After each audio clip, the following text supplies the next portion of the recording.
You want a war on Christmas? I'll give you a war on Christmas. This British slasher follows a psychopath through the streets of London as he stalks and skewers anyone wearing a Santa Claus outfit. Meanwhile, the feckless Scotland Yard grasps for clues and tries to fend off hostile tabloids. This is a tricky movie to summarize since the premise is basically the same as the plot, but here goes. The first killing leaves young Kate without a father, and boyfriend Cliff spends a lot of time trying to comfort her. Father's just been murdered. I can't concentrate. Yeah, right. Sorry. You have to come back into the real world sometime. They run into a photographer friend who happens to be throwing a shoot involving a stripper in a Santa suit. When Kate sees it, she flips out and leaves in a huff. Cliff stays, predictably, because he's enticed by the goings-on. But when he leaves the stripper in the street, the killer later menaces her as well, and he's suddenly tied to 2 killings.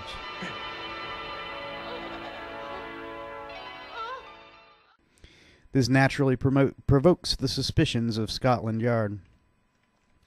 Meanwhile, a dodgy tabloid reporter starts hanging around the investigators, making claims to have inside information about the case.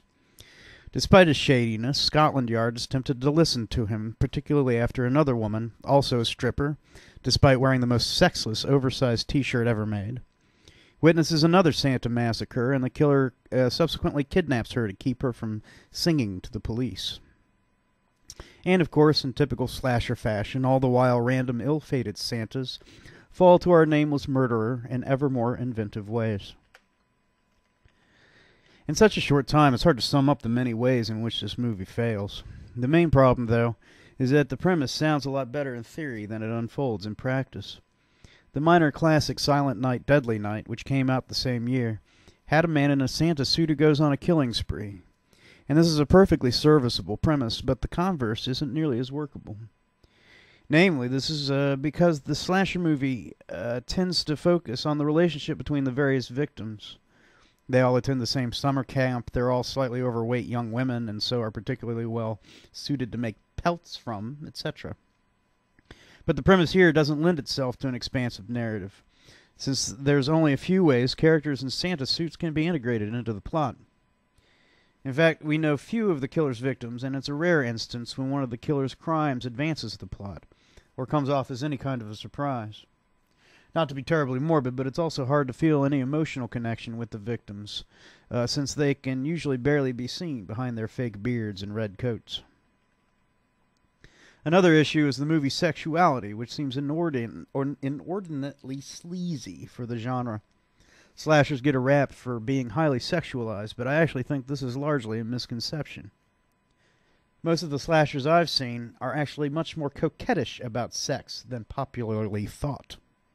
Consider the cliché of the couple killed for having sex, or the typically tomboyish and virginal trope of the final girl.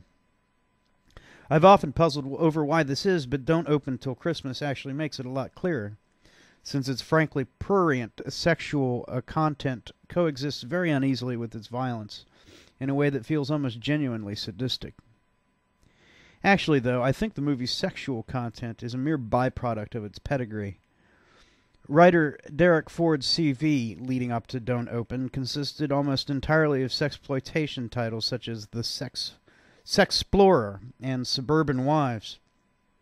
This is likely why the movie feels more like a sexploitation comedy than a horror film, but the alignment of violence, sex, and comedy here is very off-key.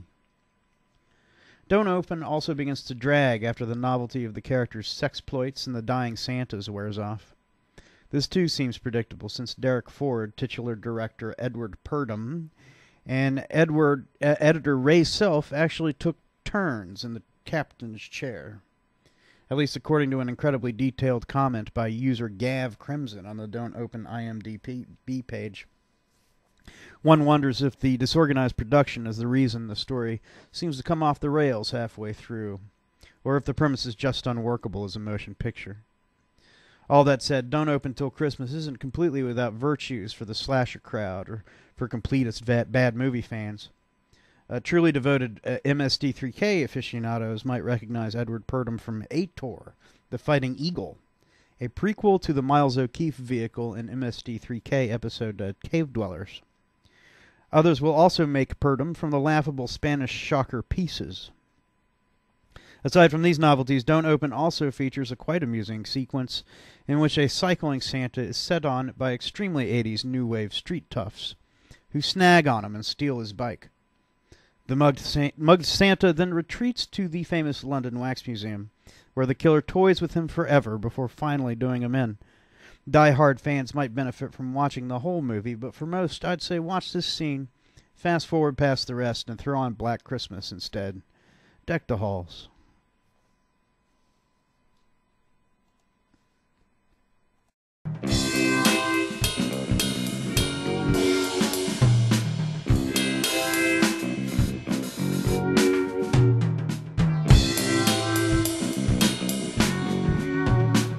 Sleepwalk.